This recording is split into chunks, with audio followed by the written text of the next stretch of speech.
ሰላም አለይኩም ይችን እህታችንን ኩዌት አየር መንገድ ነው ያገኘኋት። እስኪ ተናገሪ ማን ነበር ስምሽ? ስሜ ረዚቃ እባላለሁ። እሺ በኢትዮጵያ 12 ነበር የመጣሁት ወደ ኩዌት። እሺ እንደመጣሁ የሆነ ክፍል ቆልፎ አስገቡኝ እዚሁ ፖሊሶቹ ማለት ነው። ከዛን አሻራ ሳረግ ካንስሌሽን ምናምን መግባት አትችይም ኩዌት አሉኝ።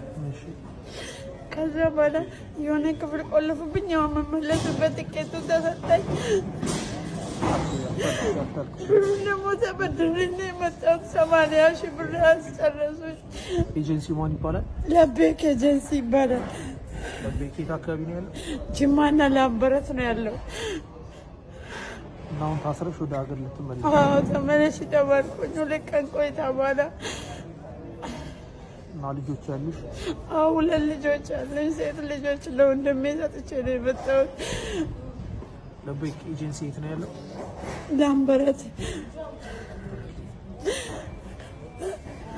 አይዞሽ አታልቅሽ፣ አላህ ያለው ነው። ሌላ የምትናገሪው ነገር አለሽ? ለቤተሰብ ወይም ለኤጀንሲ?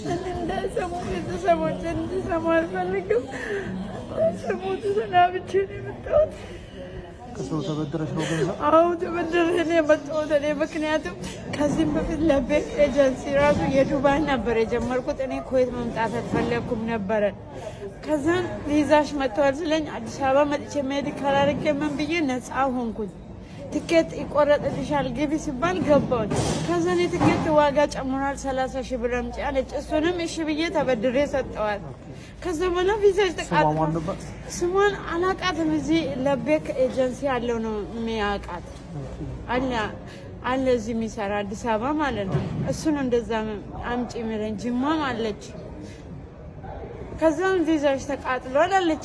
30 ሺህ ብር ባላ 2 ዙር አዲስ አበባ መጥቼ ስንት ወጪ ካወጣሁ በኋላ እሺ ብዬ የኩዌት ልጀምርልሽ ስትለኝ እሺ ጀምርልኝ፣ ግን በፊት ኩዌት ጠፍቼ ሰርቼ ካንስል አለብኝ ስለ አዲስ አሰራር ነው። ይሄ አዲስ አሰራር ነው፣ ችግር የለውም ጀምሪ ብላ ያው ኪሳራ ሁለተኛ